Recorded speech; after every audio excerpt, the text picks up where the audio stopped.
an aggressive tank with a death wish, a wolf who has 2 wolves inside him, a spellcaster who can reposition you to the grave, and a legendary scout who needs no introduction. Get ready, you're in for another episode of the original Heroes of Newerth. Born from the ashes of himself, here is Ra! Amun-Ra is a melee strength hero from the Hellborn who focuses on engaging the enemy in prolonged fights at the cost of his own life.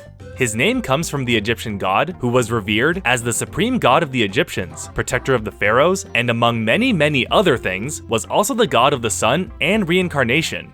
In the world of Newerth, however, Amun-Ra is depicted as a muscular man covered in several layers of armor, with the headdress that is shaped somewhat like a pharaoh's headpiece. His bright gold color scheme looks highly ostentatious, though it does make him resemble a rampaging sarcophagus. Although his namesake was respected and admired, this burning brawler's lore paints a different picture. The corrupted disciples of Sol harness the errant energies of the sun, and from that culmination of twisted nether, emerged the ancient daemon god Amun-Ra, abomination of all things that is light and holy. Fused together by black fire and fury, this immortal construct threatens to raise the lands with every burning step, defiling everything he touches with heretical fervor.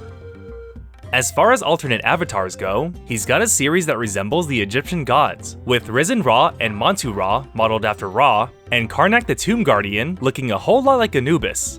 He's also got an avatar that turns him into a phoenix, very appropriate thematically, but it also doubles down because of how much Amun-Ra's skill set matches Dota's phoenix, but you'll see more of that soon. Amun-Ra's voice work isn't anything out of the ordinary. He's got a demonic filter on his voice, and his lines mostly focus around the sun, burning, and fire. The only thing I wanted to hear were any lines referencing Pharaoh. I mean, it seems like a pretty easy connection to make, but oh well. Ashes to ashes, I'll incinerate them. Like the sun, I am eternal. Bask in my presence. I hope you like it well done. Ra is unique in the sense that none of his spells cost any mana to cast, and all of his basic spells passively grant 0.7 health regeneration per level. And to start us off is Path of Destruction. This is a target position skill that costs 20% of his max health to cast, and it creates a trail of fire that leads up to a meteor that lands where you cast a spell after 0.4 seconds. The meteor will deal magic damage and stun enemy units caught in the area. Meanwhile, the trail will grant Ra movement speed and free pathing. The meteor will also heal Ra for 10% of his max health for each hero hit, as well as an additional 5% of his max health if the meteor hits him. And just for fun, he'll also gain extra movement speed for 6 seconds after getting hit by his meteor. Sounds pretty overtuned, wouldn't you say? This spell has a lot of use cases, including ganking, farming in the jungle, and running away. As an added bonus, as if it didn't have enough going on already, the fire trail and meteor can clear trees, so it makes map traversal a cinch. It takes a bit of getting used to, but once you've nailed it down, you'll find that it's a strong initiation that allows you to get into the middle of a fight and draw everyone's attention onto you while your teammates take care of the opposition from the outside. The Egyptian Eruption's second skill is Ignite. This costs 15% of his max health to cast, and after 1.5 seconds, he'll explode, dealing magic damage in an area around him equal to 180 plus 5% of his max health. The damage is reduced by 25% for non-hero units, and any enemies affected will suffer a tapering movement speed slow for 3 seconds. This is the perfect follow-up to Path of Destruction, dealing AoE damage as well as inflicting some crowd control after the meteor stun. The delay on the spell also lines up with the cast time and stun from Path of Destruction, so you can activate this immediately after casting the previous spell and it'll all work out really smoothly. On its own though, Ignite doesn't do too much, and it's an okay farming skill at best, so it's one of those pick a point in it early for the utility, but don't max it out until you've taken care of your other spells first. Next up, we've got Ashes to Ashes. This is a passive spell that grants you charges for every 10 pre-mitigation damage you take, which includes the health you spend to cast abilities. You gain 0.4 attack speed per charge, as well as deal 1 magic damage per second in a 400 radius around you, up to a maximum of 50 charges. You start losing charges if you don't gain any after a few seconds, and just in case you're the level 1 jungler type, your hero level has to be 3 or higher in order to deal damage to neutral creeps. A solid pickup in the early game, this lets you retaliate if the enemy support tries to harass you a bit too much. And if you plan on maxing this out first, it lets you transition into the jungle if need be, although you should really stick to fighting. This also synergizes with his whole kit so far, and it guarantees that you'll always have some impact in a teamfight, as the magic damage does disable Portal Key. Amun-Ra's ultimate is Pyroclasmic Rebirth. This is another passive spell that triggers upon death. Amun-Ra will spend 50% of his max mana to revive himself after 3 seconds. The health restored is equal to 10% plus an extra 1% of health per 1% of mana spent, meaning he can have a maximum of 60% of his max health restored. You also deal an additional 30% damage for 10 seconds after reviving, which is a scary thought for the enemy if they're not prepared for it. Finally, a use for mana, this spell is more of an insurance policy from his reckless playstyle. You're naturally engaging first for your team and spending health to do so. Once you've done your job the first time around, it's time to double down and deal extra damage on top of it. The caveat here is that he is highly susceptible to mana burn, and it wouldn't take too much to counter this ability, so despite its simple nature, you do need to be strategic about how gung-ho you want to be. Amun-Ra's playstyle is aggressive and proactive, so if you like to act before you think, he's the right hero for you. Maxing out Ashes to Ashes first is the best way to approach the laning stage, as the health cost of his other spells could put you in a bad spot before you get all your items. It also lets you switch into the jungle like I already mentioned, in case things get a bit dicey for you. For items, a Helm of the Black Legion is a good start because it provides Ra with the health and regen that he needs, and a Portal Key is good if you want to make a lot of big plays. Into the late game, I like Barrier Idol, and upgrading your Helm of the Black Legion into Ultor's Heavy Helm will keep your allies alive so they can follow up on your initiations. If you're drowning in gold, Mock of Brilliance or Frostwolf Skull are a pair of items that only help with Ra's game plan, but be warned as any amount of mana burn is a hard counter to his ultimate. Amun-Ra feels to me like the most extreme example of an offlaner, with tools to start fights, dish out crowd control, and he has enough longevity to punish the enemy no matter how the fight goes down. In Han's hyperactive gameplay speed, I'm not sure you'd be able to savor just how strong he is. The most similar hero we have is Dota's Phoenix, but even that's kind of a stretch, since their methods of approaching fights vary so drastically. Either way, we should all appreciate the aggression of this fiery warrior because the sun is soon setting on the rage of Ra. Don't you dare split on me just yet. I've still got to talk about Gemini. Gemini is a melee agility hero from the Hellborn who can carry using his strong farming skills and ultimate, which allows him to divide into multiple units. His appearance is that of a white wolf with markings over his body and jewelry around his head and front legs. Gemini's elemental forms have the same basic model, although the markings are on their heads and they lack any additional accessories. The Cranky Canine's lore isn't too detailed, but it serves its purpose in giving him the bare minimum for a background. While fire and ice are typically conflicting elements which negate each other, they are harnessed as one in Gemini. A powerful elemental creature bathed in frost and ember, Gemini confuses foes as contradiction incarnate. Few know, and yet fewer understand, Gemini's origins, but it has been rumored that he is actually a fusion of two separate entities. Now, the base Gemini hero doesn't have any voice lines, instead opting for a series of growling, howling, and other general wolf sounds.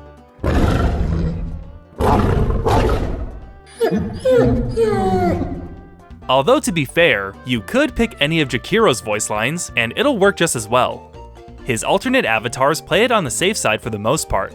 All of them are quadrupedal animals who retain the same basic shape as Gemini, so they don't quite push the boundaries like other heroes. That is, except for Nuri and Bryce, a community-made avatar who depict a pair of magic siblings riding a phantasmal wolf. The skill animations translate well considering they're a pair of kids, and the skin really highlights how creative Newerth got with their cosmetics.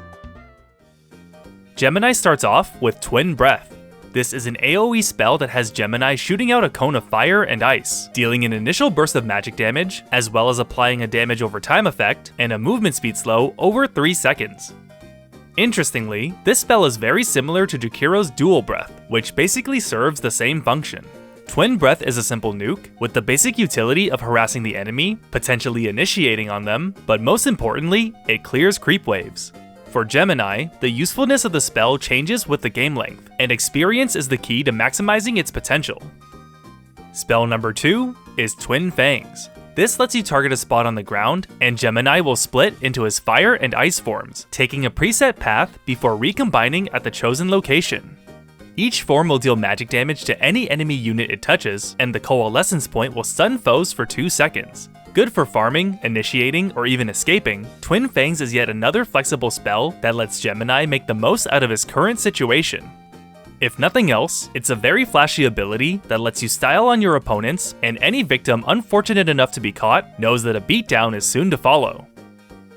Gemini's third spell is a passive called Elemental Force. This grants bonuses to Gemini based on his attributes. He'll gain 1 armor penetration for every 9 points of strength, 1 movement speed for every 3 points of agility, and 1 cast speed for every point of intelligence at max level. This is a very cool spell that rewards you for building up Gemini's core items naturally, although realistically, you're leaning towards agility and strength.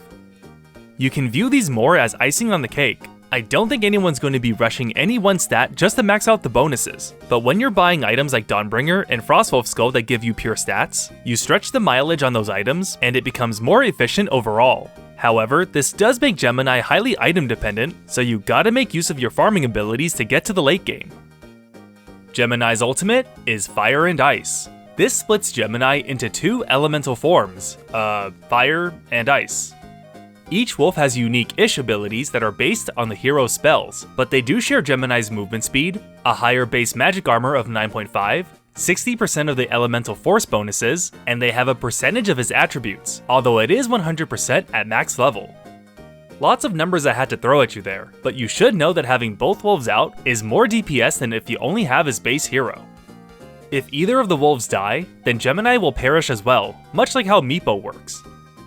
So, going over Fire and Ice's spells really quickly, they have Fire Breath and Ice Breath, which each deal a base magic damage and then a DOT and slow respectively. Then Fire Fang and Ice Fang, which has each wolf lunge at a target, dealing 180 magic damage and stunning a target for 0.5 seconds. Then there's Together in Spirit, which each wolf has, allowing them to channel for 3 seconds and then instantly teleporting them to their brother. And finally, Rebirth, which lets them channel for 1.25 seconds and causes Gemini to reform, setting his health and mana as the higher percentage between Fire and Ice. So for instance, if Fire has 100% health and 0% mana, while Ice has 1% health and 100% mana, Gemini will come back with 100% health and mana. I could go so much deeper into all of this, but the quick summary of it all is that this spell can effectively double Gemini's damage output in a fight. He usually starts off with his Twin Fangs, slows them down with Twin Breath, separate into Fire and Ice, and then use their stuns and nuke spells to finish off their target. Just to add one more layer of complexity, picking up a Staff of the Master lets Gemini summon a third wolf, Light. Light has similar spells to Fire and Ice.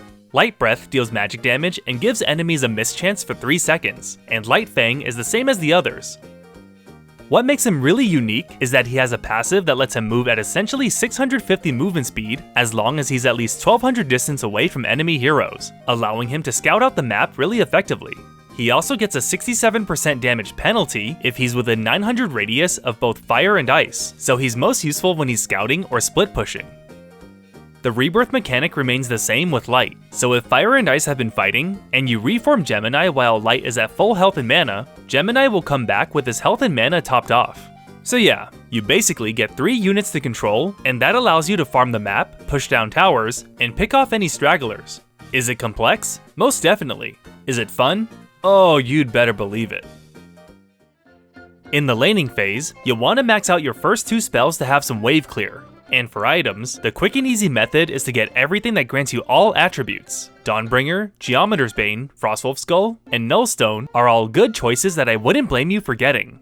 Shrunken Head is still good here, even if you can't use it during your split. And a Genjiro is good for picking off supports, but only if you can afford this item early.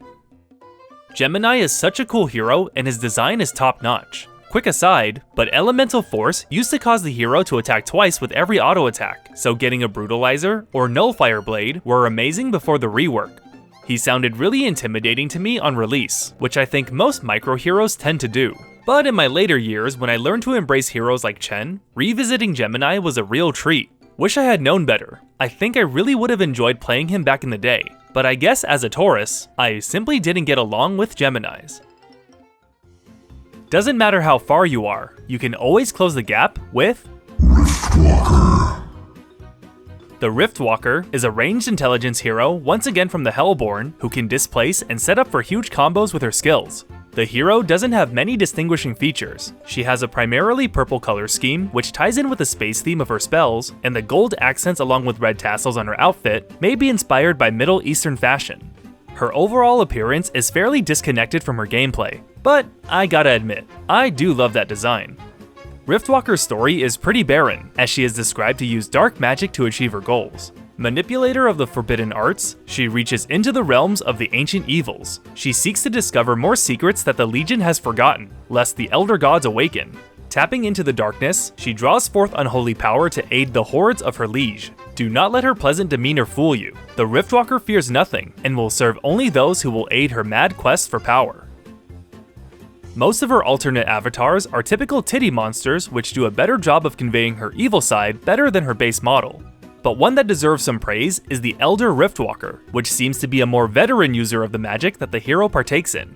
As a result, it seems like he's been partially consumed or is sharing his body with a large one-eyed parasite, which is a cool way to build some intrigue around the character, and it shows what might become of her in the future.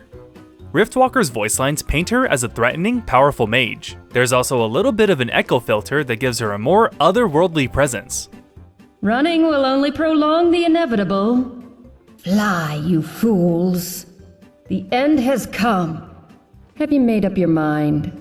There is much in this world that cannot be seen by the naked eye.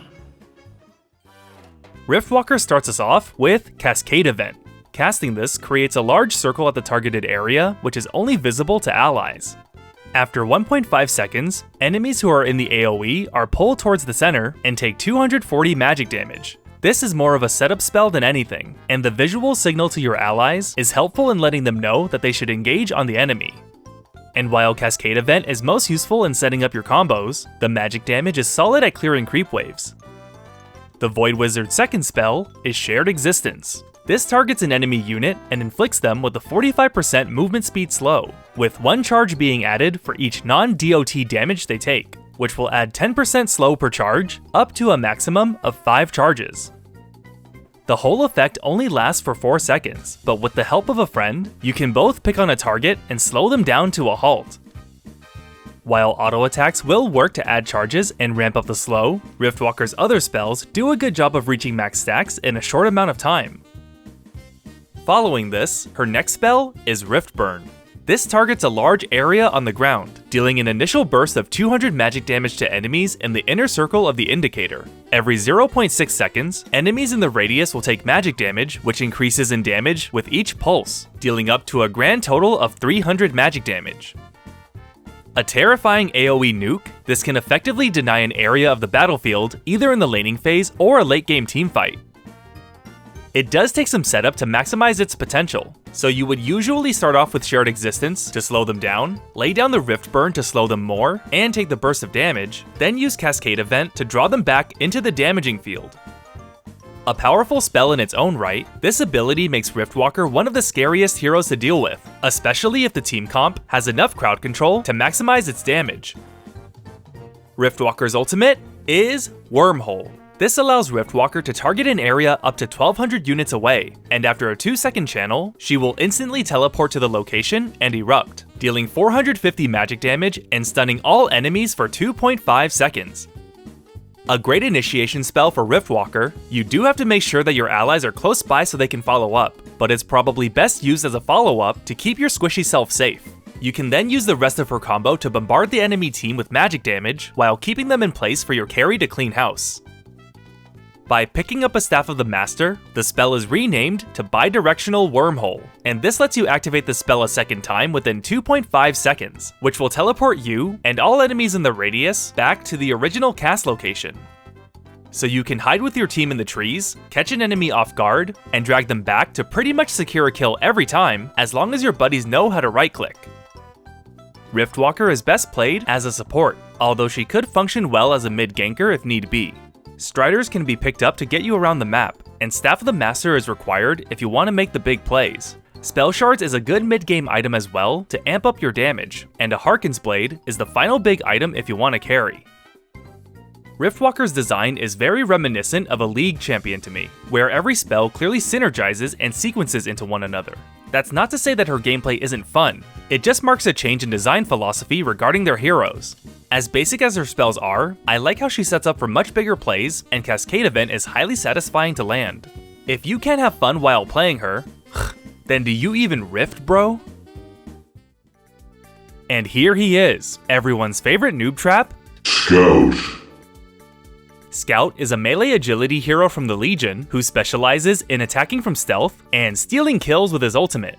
The Scout is a heavily armed bandit type with the woodsy color scheme focusing on greens and browns, which lets him blend more easily with the battlefield. You can see traces of tattoos on his face and the exposed bits on his arms, which give him a more roughneck look, although all of this is indiscernible given that he was modeled with exactly 7 polygons. Similar to the Legionnaire and Pyromancer, the Scout is not meant to be a unique character, and instead is one of many in the Legion army. As his lore explains, trained since youth to be swift, silent, and deadly, Scouts spend much of their lives deep in the wild, apart from their brethren. After the alliance with the Beast Horde, they learned yet more ways of the wild, and turned all their craft to defeating the Hellborn.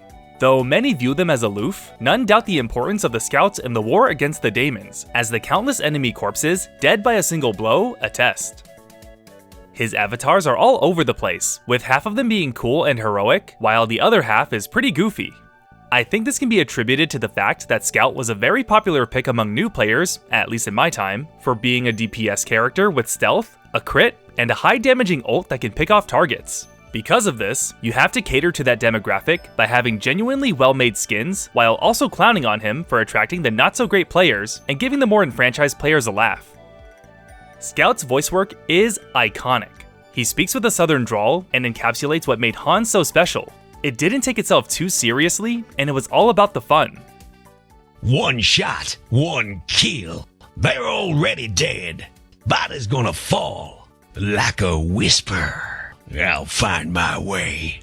My mission is death. Scout 'em and rout 'em for the Legion. Scout's first spell is Vanish. This is a toggled invisibility that costs 4 mana per second to maintain and gives Scout extra movement speed and unit walking while cloaked. Attacking a unit with Vanish active will toggle it off and give him a burst of 320 attack speed for 4 seconds or 4 attacks. It's a smart idea to get a value point into this early, as it can save you from a gank or let you move around the map to set up for later. The damage potential is unfortunately low until you can get a few items, but as long as you know not to engage too early, you won't accidentally die from a failed gank. Scout's second ability is Electric Eye. This allows Scout to plant up to 5 wards that provide vision, reveal invisible units, and have unlimited lifetime. If an enemy gets within 300 radius of an eye, it will be revealed to them, and they'll be able to attack it. However, the electric eyes can also be detonated, which silences enemies in a 450 radius around them for 5 seconds. As a bonus, you can plant these wards while vanished, and it won't break your invisibility.